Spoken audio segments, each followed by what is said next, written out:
Good morning, ladies and gentlemen.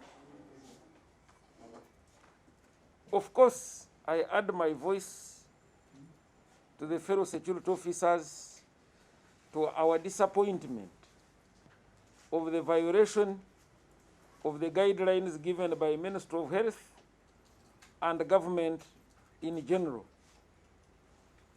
to the level that people are not caring about this disease. They are only looking at what suits them. And that is very bad, because we are almost reversing the wheel of our great achievement as a country, as a people, and as a patriotic group of human beings.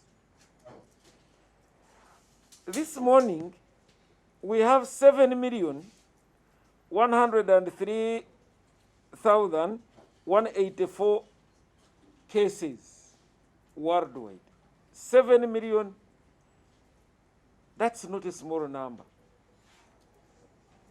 And of course, of those, 400,000, 6,353 have lost their lives. Yes, we may celebrate as a country that we have not lost life. But the question is, for how long are we going to hang on? Because the cases are soaring. Of course, the most unfortunate part is that while we are talking of 616 cases, we see now the community cases seemingly neck to neck with the truck drivers. And that is very worrying. You have seen how many important offices have been affected. So this is not a good sign to all of us, but we must go back to the drawing board. We put on our masks. We practice tonsemberera. We wash our hands regularly, and we become mindful of our personal safety. In whatever we are doing, let us be mindful of our personal safety. It's very, very, very important. Do not wait for the police to look at you in order for you to put on your mask. Do not wait for the LDU to arrest you in order to know that you are not supposed to carry a passenger as a boda. Let us have self-responsibility. It's incumbent upon everybody to fight this disease. It's not a simple disease. It's still raging on, and we must please cooperate and comply with what is going on. Tomorrow is Heroes Day. Of course, those who had information were supposed to be in Liantonde, but like the previous big days, we are going to celebrate our Heroes Day scientifically. I only wish to call upon all Ugandans to use the energies of our heroes to fight this pandemic that has attacked us.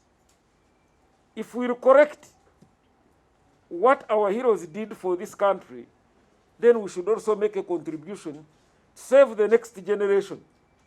And the only way we can do it is to kindly be mindful of the personal safety, our personal safety, and the personal safety of those around us.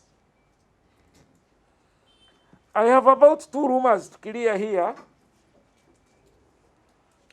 One of them came in on Saturday through social media, and I hope my brother in police will help us. Somebody woke up in the morning and simply posted that the former Prime Minister Katuramu, who is with us, has died. I got about 100 calls, which is not true. The gentleman is not even sick. How can you be so bad-hearted to play with somebody's life to that level? simply because you can play around with the social media and then you think you are communicating. So I want to allay the fears of those concerned that Mr. Katuramu is healthy and okay. Maybe traditionally we may think they have wished him long life. Because if they say you are dead and you are not, it means you are going to live longer. But it's very unfortunate that we should be on this, doing this to fight useless rumors. There is so much constructive work to be done than be spending on rumors. Then the second one was about that we have a suspect of COVID. No, we have a tested case of COVID in Kait prison. The fact is that we have somebody who was a close friend of a person who tested positive in Mayuge. But this person is not sick.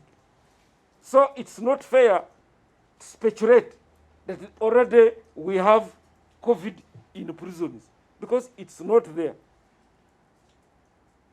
And for purposes of precaution, we have isolated this person. Minister of Health is coming to take the tests, and we shall inform you accordingly. But there is no need to worry everybody for this speculation that is not warranted. This is a call to the media. Since the open up of the public transport, the transporters are out for a kill. Where they are supposed to charge 5,000, they are charging 10,000. Where they are supposed to charge 3,000, they are charging 20,000. I think we need the media to expose. I would call that a corrupt tendency from the public sector. Why do you take advantage of a situation to extort money, which is hard to earn, for innocent people that want to reach different destinations?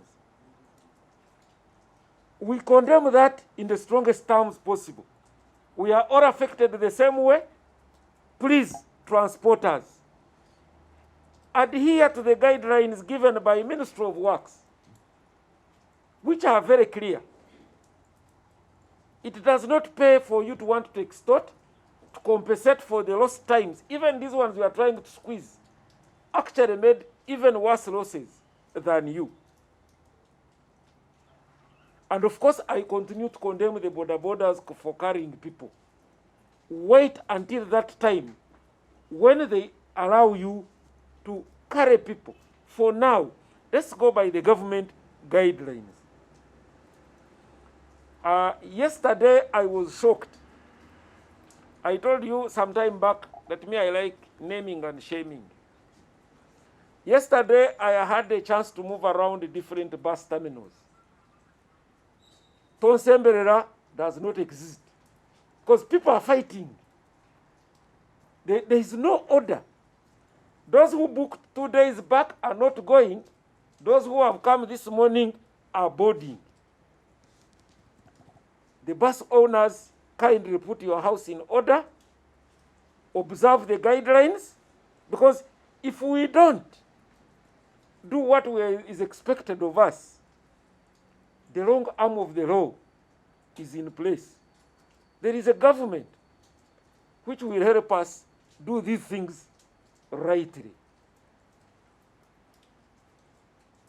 It's not fair to let people sort themselves out, yet you know the danger of making crowds. Almost all our bus terminals were not only congested, but people were struggling to move.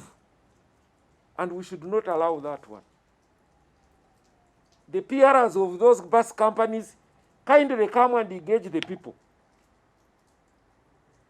Let people understand the dangers, and then we save our lives. Because this is exactly what His Excellency had tried to avoid. Making people congregate, making people not even be mindful about the masks. This is not right, and we must fight that one. So if we can do that, we cooperate and comply with what we are asked to do, then everything will be fine. One small thing, food for thought. Helping many people is good, but helping people with cash may end up rendering you poorer. And unfortunately, when you are poor, you won't be helped. So kindly help people with ideas instead of helping them with money. Mu bimpimpi mu Ruganda